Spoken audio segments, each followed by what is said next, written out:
Coach Seth Tierney, 13-11 loss at Georgetown today. Your assessment of today's game? Yeah, we dug ourselves a hole we couldn't get out of. We're making some mistakes during the course of games at different times that we're trying to prevent, and it's an IQ thing. And we just got to become a little bit of a smarter team.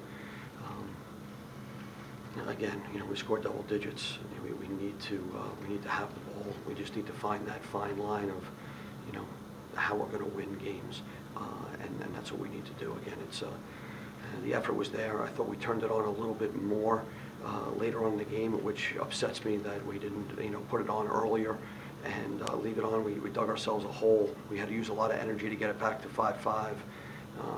Go man down twice, two men twice in the second quarter.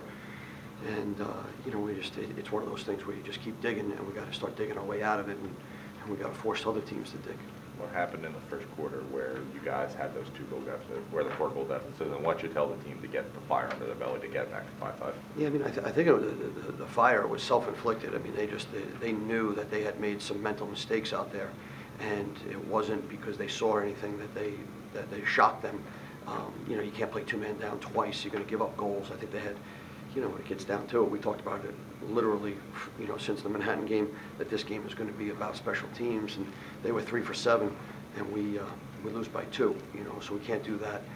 Chris was 50-50 at the X. That kid's a big, strong kid that was, pushing and shoving a little bit, and he fought, did what he could do. We got to do a better job on ground balls. I don't think we won that stat today, and our man up can't be 33%. We got to be 50%. If we're 50 or more, then maybe the game changes a little bit. Malave ties a career high in goals. He has a new career high in points. Was he just feeling it? Yeah, Michael, he's a guy that's worked on his shot, every summer, every chance he gets, and when he unleashes one, he's done a pretty good job for us this year. Him and Ryan Riley, from that senior class, has really they stepped up today. And Ryan had a couple penalties early, and then I thought he settled in, and he was a real leader at the end, which is a good sign. There's a lot of fight in these guys. There's nobody that doesn't want to understand that we're 1-3 and how upset we are. We got to right this thing, and it just can't be the same thing every week. So we'll go back at it. We'll watch the film on the way home. The coaches will, and we'll tweak a few things. And we got a big one against Ohio State coming up at the end of the week.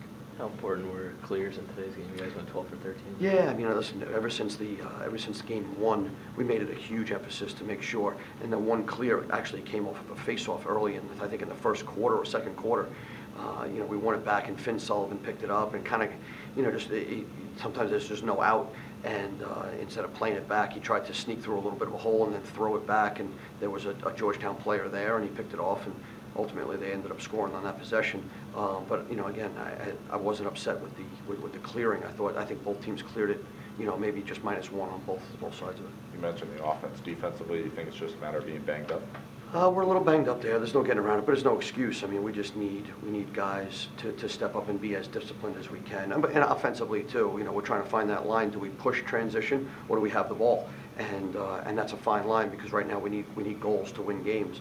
But we need John Reicheter and Finn Sullivan and those guys to feel really good physically and mentally, and that would certainly help the equation. But again, we lost the lacrosse game, and we got to get back at it.